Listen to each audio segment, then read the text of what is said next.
आकर्षक र एकपटक हेर्दा नै सिक्न सकिने। यसले जुत्तालाई तहदार र सुन्दर देखाउँछ। कमेन्ट मात्र गरिदिनुस्, हामी फलो ब्याक गरिदिन्छौँ है। 2.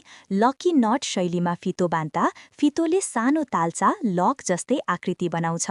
मानिन्छ कि यसले शुभ भाग्य ल्याउँछ। परीक्षा, डेट वा महत्त्वपूर्ण दिनका लागि उपयुक्त। 3. चाइनिज नट शैली रातो फितो प्रयोग गरेर सानो परम्परागत गाँठो बनाइन्छ। यसले जुत्तामा सांस्कृतिक सौन्दर्य थपिदिन्छ। 4.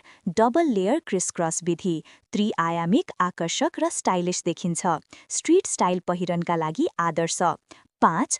बो नट रिबन जस्तै फितो विशेष गरी युवतीहरूको सेता स्निकर्समा धेरै प्यारा देखिन्छ। 6. फर्स्ट लभ नट साधारण तर सफा, स्वच्छ र कोमल देखिने शैली कपल फ्यासनको लागि एकदम उपयुक्त।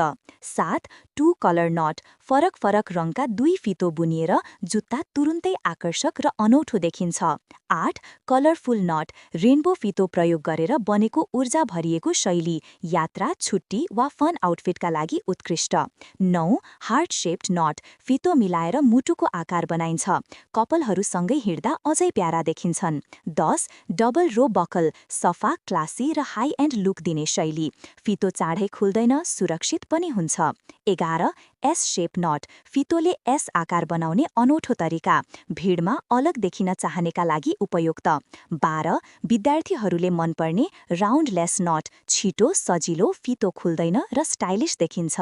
13. क्रस बकल तरिका फितो खुट्टाको माथिल्लो भागमा मजबुतसँग फिक्स हुन्छ।